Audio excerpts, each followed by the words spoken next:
This story is brought to you by tapeatale.com. Think about the last time you felt love. वो चेहरा, वो हंसी, वो बाहें जो सिर्फ तुम्हें थाम खड़ी थी.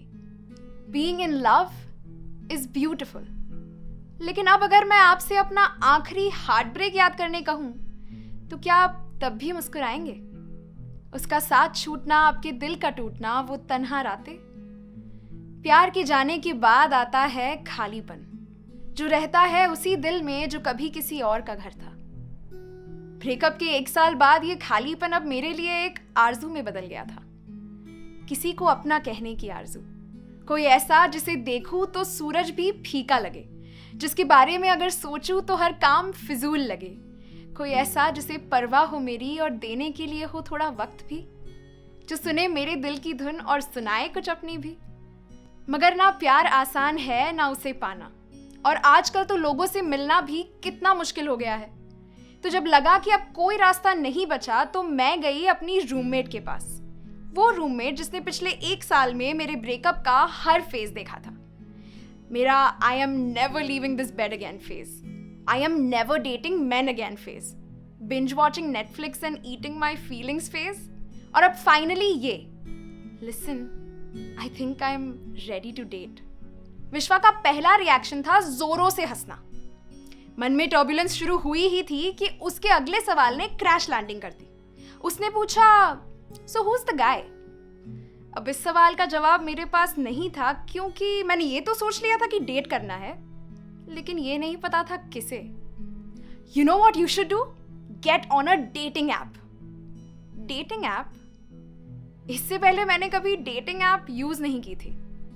मुझे लगता था love will just bump into me at a coffee shop or a party. I used to think dating app सिर्फ उनके लिए है जिन्हें लोगों के चेहरों पर लेफ्ट और राइट स्वाइप करने में मजा आता है. और तो और मुझे एक रिजेक्शन भरा ब्रेकअप डील करने में पूरा 1 साल लगा था. तो मेरी प्रोफाइल पर लेफ्ट स्वाइप होता हुआ सोचकर ही मेरा सारा सेल्फ कॉन्फिडेंस गायब हो गया.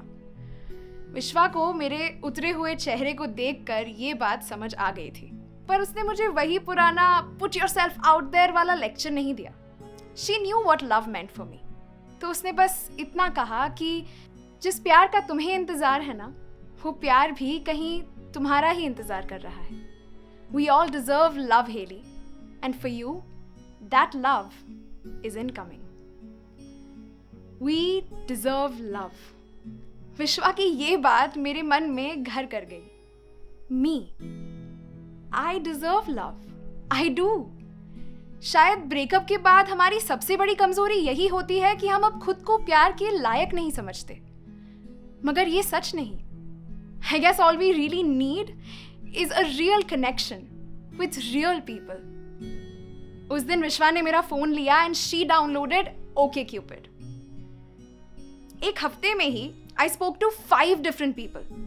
And when I say different, I mean a doctor, an artist, a chef, a director and a researcher. ऐसे लोग जिनसे किसी कैफे या पार्टी में मेरे रास्ते शायद ही कभी मिलते. किसी से करियर की बातें होती तो किसी से बचपन की.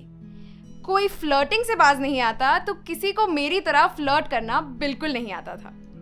और इस सबके बीच कुछ तो था मेरे अंदर जो बदल रहा था, संभल रहा था, मुझे हिम्मत दे रहा था और उम्मीद भी.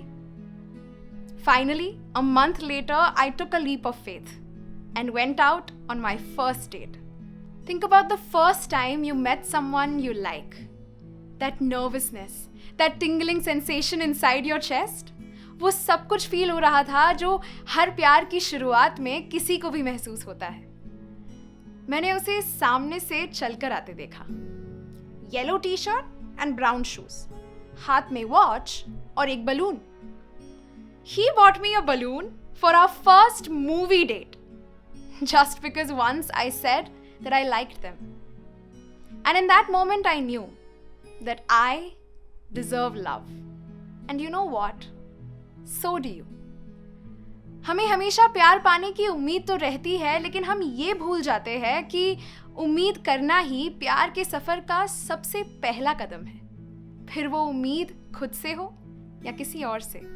तो अगर आपका भी कभी दिल टूटा है तो समझो ये दर्द भी एक मौका है आगे बढ़ने का। पूरी दुनिया को इंतजार है। Love is in coming. क्या आप तैयार हैं?